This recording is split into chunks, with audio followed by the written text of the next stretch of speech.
Welcome back ಅವ್ರ YouTube channel.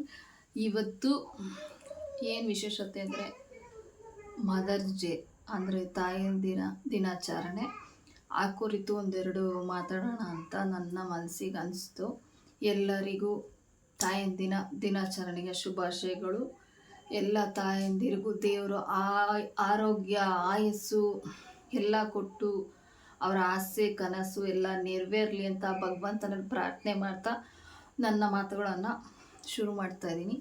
ತಾಯಿ ಅಂದ್ರೇ ಅದು ಬೆಲೆನೇ ಕಟ್ಟಕ್ಕಾಗದೇ ಇರೋ ಪದ. ಫಸ್ಟು ತಾಯಿಗೆ ಏನಂದರೆ, ಒಂದು ತಂದೆ ಇಲ್ಲ ಅಂದರೆ ತಾಯಿ ಎಷ್ಟು ಕಷ್ಟಪಟ್ಟು ಮಕ್ಕಳನ್ನ ಸಾಕ್ತಾಳೆ ಅಂದರೆ ಅದು ಹೇಳೋಕ್ಕಾಗಲ್ಲ. ನೋವನ್ನ ಅವ್ರಿಗೆ ಗೊತ್ತಿರುತ್ತೆ.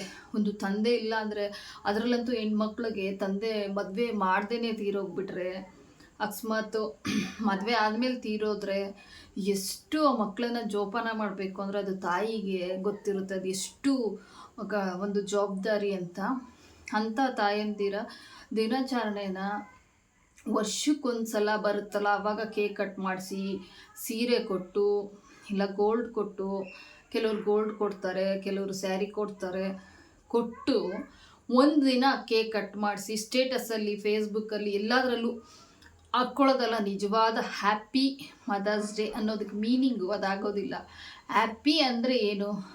ಹ್ಯಾಪಿ ಅಂದರೆ ಖುಷಿ. ಖುಷಿ ಅಂದರೆ ತಾಯಿನ ದಿನಾಗಲೂ ಖುಷಿಯಾಗಿ ನೋಡ್ಕೊಳ್ಳೋದೇ ನಿಜವಾದ ಮದರ್ಸ್ ಡೇ.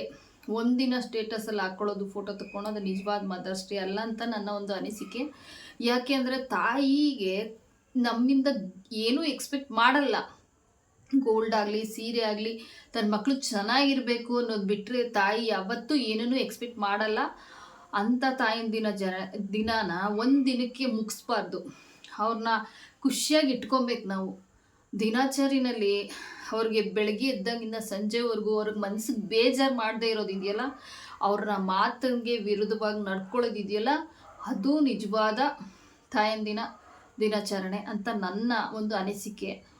ತಾಯಿಗೆ ಬೇಜಾರು ಮಾಡಬಾರ್ದು, ಅವ್ರಿಗೆ ಖುಷಿಯಾಗಿಡೋದಕ್ಕೆ ಟ್ರೈ ಮಾಡಬೇಕು. ಆದಷ್ಟು ಟ್ರೈ ಅಲ್ಲ, ಅದು ಇಟ್ಕೊಳ್ಳೇಬೇಕು. ತಾಯಿ ಋಣನ ತೀರ್ಸೋಕ್ಕಾಗಲ್ಲ. ತೀರಿಸ್ಬೇಕು ಅಂದರೆ ಈ ಥರ ಅವರನ್ನು ಒಂದು ಖುಷಿಯಾಗಿ ಇಟ್ಕೊಳ್ಳೋದ್ರಿಂದನೇ ನಿಜವಾದ ತಾಯಿಯ ದಿನಾಚರಣೆ ಅಂತ ಅನಿಸ್ಕೊಳ್ಳುತ್ತೆ ಅಂತ ನನ್ನ ಒಂದು ಅನಿಸಿಕೆ.